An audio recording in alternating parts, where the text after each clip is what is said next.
Happy Friday, everybody. It's Dr. Palm coming to you from my San Diego home again. And I thought I'd do a little chat, an educational tutorial. And this time I thought I'd talk about all the things that we have in our bathroom drawers and what can we keep, what do we need to toss, what can we clean and reuse. And so I thought I'd start with some of the prescription products. I use a prescription product for rosacea, for facial redness, occasionally, especially if I know I'm having a big workout or something that's going to make me hot. And then, like many dermatologists, I use a retinoid, and I've been alternating between a few. I've got in my cabinet right now a new one, the first one we've had in 25 years, called Aclef, which is triferritine. And then I love my old standby, which is an Obagi tretinoin 0.05%. Well, how do you know how long you can use these for? Well, the best thing that you can do, since these are prescription products, they have expiration dates on their box. So, for example, this Obagi tretinoin expires in 2021. I know that I'm consistently using it. I'm usually going through it within about 4 to 6 months. So I know I'm going to beat this expiration date. But if it's beyond that, not really safe to use, you should probably toss out the medications. So what else should we talk about? Well, let's talk about shower time. I use a sonic hitting brush. This is a Mia Smart from Clarisonic. It comes with this lovely brush head. It recharges in its base. And so you need to clean this daily and replace it in its base or something upright so it dries appropriately and doesn't get bacterial contamination after you've used it for cleansing. But the treatment head should be replaced every 3 months per the manufacturer's recommendation.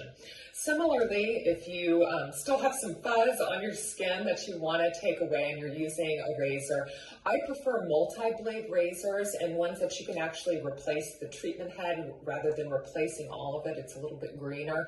And just make sure that if the blades are getting dull at all, if it seems like the useful life of the razor is gone, that you toss it, and you really do want to store it upright to prevent any sort of bacterial contamination on its tip.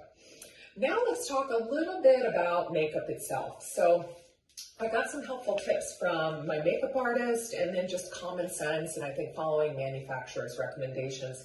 I use several liquids. I use an illuminating primer, and I also use a liquid-based foundation. And for both of these, they come in a pump. I can actually pump it sterilely onto the skin for application, but you really should be running through these within 3 to 6 months. If you're not, you may want to consider actually getting a new one.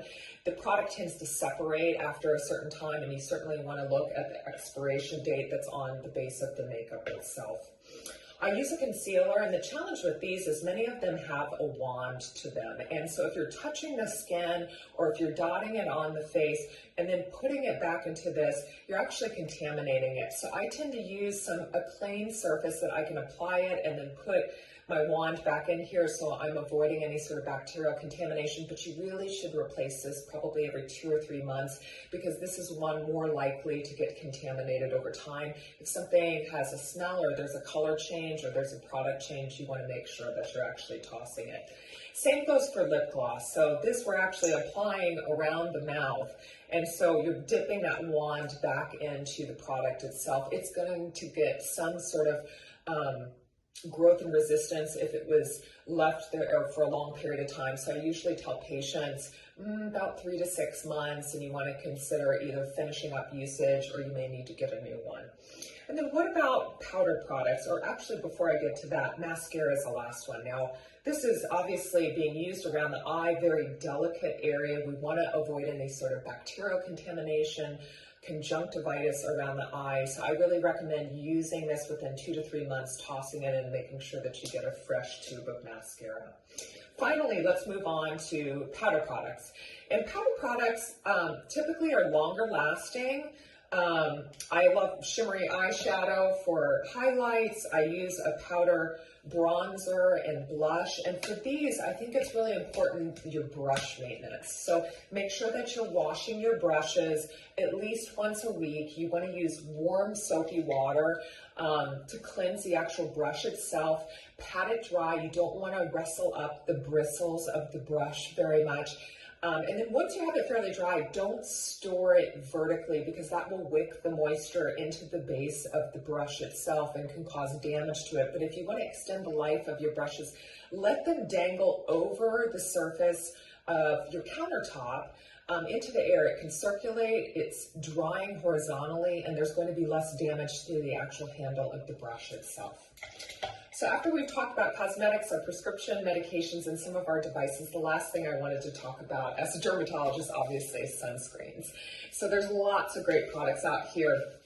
One of my nice shimmery ones, hopefully we've got some summertime weather ahead of us, is a new Color Science Glow Edition product in their Sunforgettable Total Edition. And so this product, there's a IntelliShade True Physical from Revision. I really like the Elta line. And then for powder brushes, I think Color Science is great. If you're looking for a natural line, Kula, which is actually made here in San Diego, offers some really nice products in their product line. But all of these, similar to the prescriptions, you want to look at the actual expiration date. It's going to be placed typically on the bottom of the box, so take note of that. And when it expires, most of these are in 2021, so I know I have some time, but once you actually crack it, you should be using the product within a couple of months if you're using it consistently. If you're using a product for full body application, it takes an ounce of actual sunscreen product to cover your body.